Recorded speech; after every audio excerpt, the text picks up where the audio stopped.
পৃথিবীতে সবাই জেতে না, সবাই জিতলে পৃথিবীর ভারসাম্য নষ্ট হয়ে যেত। কেউ কেউ জেতে।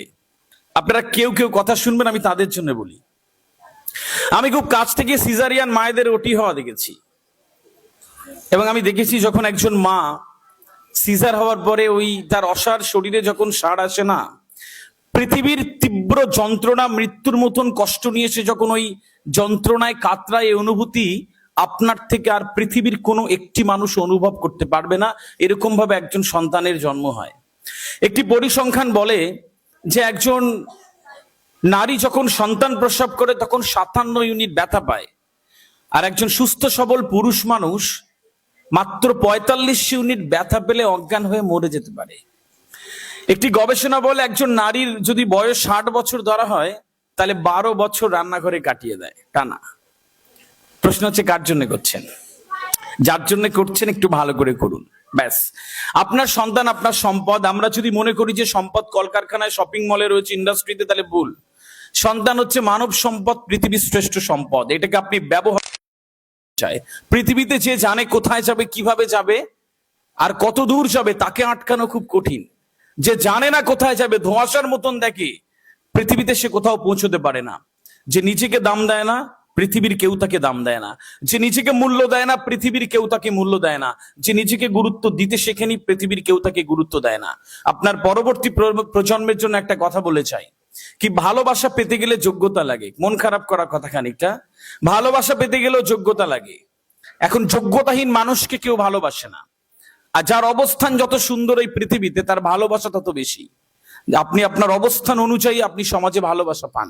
সুতরাং আপনার সন্তানের জন্য অবস্থানটা সুন্দর করে যান, যে সমাজে ভালো থাকবে, আগামীতে একটা দুর্দান্ত উজ্জ্বল মানুষ হয়ে থাকবে। আপনি কতটা ভালোবাসেন হয়তো নিজেও জানেন না আপনার সন্তানকে। সেই সন্তানের জন্য কয়েকটা কাজ দিয়ে যাব খুব অল্প সময়ের জন্য। সম্মানিত উপস্থিতি যারা এখানে রয়েছেন, বাবারা যারা রয়েছেন এখানে, কিছু মানুষ যারা মায়েরা রয়েছেন, ওপরে যারা রয়েছেন, কি বাবারাও জানে না যে তার সন্তানকে সে কতটা ভালোবাসে। জুতো শুকতলাক হয়ে যায় তাকে ভালো রাখবার জন্য, ভুলে যায় বাবারা। আমি কয়েক সেকেন্ডের জন্য যে বাবাগুলো এখানে রয়েছেন, ভেবে নেন বউ বাচ্চা কেউ নেই, ভেবে নেন কয়েক সেকেন্ডের জন্য, তাহলে কয় টাকা লাগতো খেতে আপনার সারাদিনে? 200 টাকার বেশি তো লাগতো না। কার জন্য করছেন? চুল পাকিয়ে ফেলছেন, হাই ব্লাড প্রেশার, সুগার। কতদিন বাড়িতে ফোন করে বলছেন যে বিয়ে বাড়িতে তোমরা চাও, আমি যাব না, আমি তো ব্যস্ত। ওভার ডিউটি করছেন। কতদিন আপনার অনুষ্ঠান বাড়ি যাওয়া হয় না, কতদিন আপনার ঠিকভাবে ক্লান্ত শরীরটাকে বিশ্রাম দেওয়া হয় না। কার জন্য করছেন? যার জন্য করছেন তাহলে ওটা ঠিক করে করে যান। সম্মানিত উপস্থিতি, আমি আপনাকে এবার কয়েকটা কাজ দিই এই মানুষগুলোর জন্য, যাদের জন্য আপনার এখানে উপস্থিত রয়েছেন। ঠিক যেখানে আজকে এখানে রয়েছে, আপনার সন্তান এই মঞ্চ থেকে আজকে একটা মেমেন্টো নেবে বা পারফর্ম করবে। কাল রাত থেকে আপনার ঘুম হয় না, একটু ছবি তুলে রাখবেন। সন্তানের থেকে আপনার টেনশন বেশি, কাল রাত থেকে আপনার হৃৎপিণ্ডের হার্টবিট একটু বেশি জোরে চলে, শুধু এই মঞ্চে আজকে এইটুকুর জন্য।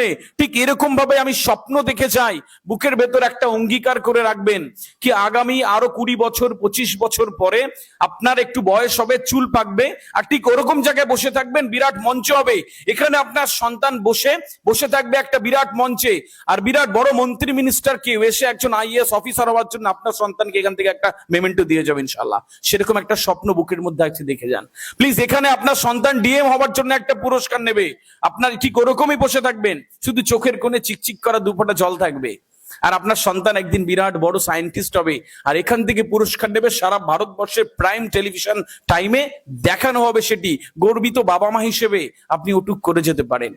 পৃথিবীর একটি সুন্দর সত্যি হচ্ছে জীবন এমন একটা জিনিস, আপনি যখন খুশি, যেখান থেকে খুশি, যেভাবে খুশি শুরু করতে পারেন। ওখান থেকে যদি ভেবে নেন আপনার জীবনটা অন করে ফেললেন, ব্যাস আপনি অন হয়ে গেলেন। সুতরাং আজকের পর থেকে ট্রিটমেন্টটা একটু সুন্দর করে দিন আপনার সন্তানকে, দেখবেন যে অনেক বড় জায়গাতে যাচ্ছে। বাচ্চারা কাদার দলার মতন হয়, যেরকম শেপ দেবেন ওইরকম আসে, যেরকম করবেন ওদের ওইরকম আসে। শুধু ওদেরকে একটা বিরাট বিশ্বাস দিয়ে দেন। ভারতীয় উপমহাদেশে আমরা সন্তানদের মানুষ করি ভুল ট্রিটমেন্টে, আমরা সন্তানদের মানুষ করি একটা বিরাট ভুল ট্রিটমেন্টে। কিরকম? আমরা সন্তানদেরকে শুধু বলি পড়, সকালে পড়, দুপুরে পড়, বিকেলে পড়, সন্ধ্যেবেলা পড়, একটু ফাঁকা রয়েছে পড়, শুয়ে পড়, আবার উঠে একটু পড়, শুতে যা, সারাদিন পড়, আর ফার্স্ট হতে হবে। তোর আন্টির ছেলে ফার্স্ট হয়েছে, তুই কি করলি? তোর অমুকের ছেলে ফার্স্ট হয়েছে, তুই কি করলি? তোর পাশের ছেলেটা এই করলো, তুই কি করলি?